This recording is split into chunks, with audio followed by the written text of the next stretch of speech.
J'avais donné une interview à Colette Godard dans Le Monde.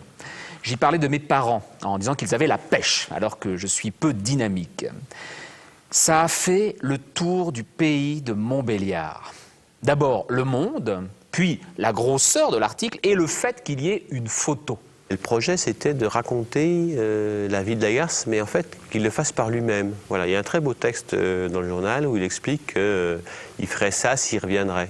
Voilà. Donc je suis parti de cette idée, c'est qu'aujourd'hui Lagarce revient et nous raconte sa vie. C'était un beau parleur, comme on dit, c'était quelqu'un qui aimait beaucoup prendre voilà, son public, où que ce soit, dans les restaurants, dans les mises en scène.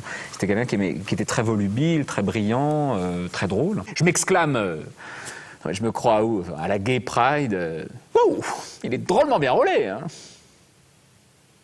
Léger temps. Ma mère dit, oui.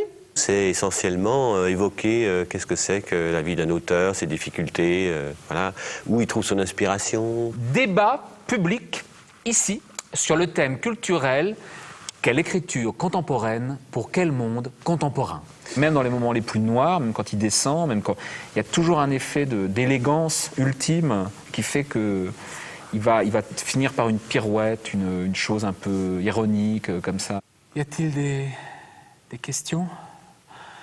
L'inévitable grosse fille laide qui parle au nom du peuple et qui pense que Molière, lui, est un auteur populaire à la différence de ses pièces avec des hommes qui tiennent un verre de whisky. Voilà, information supplémentaire. Le metteur en scène François Berreur, qu'on a entendu à l'instant, est nommé pour les Molières dans la catégorie de la meilleure adaptation.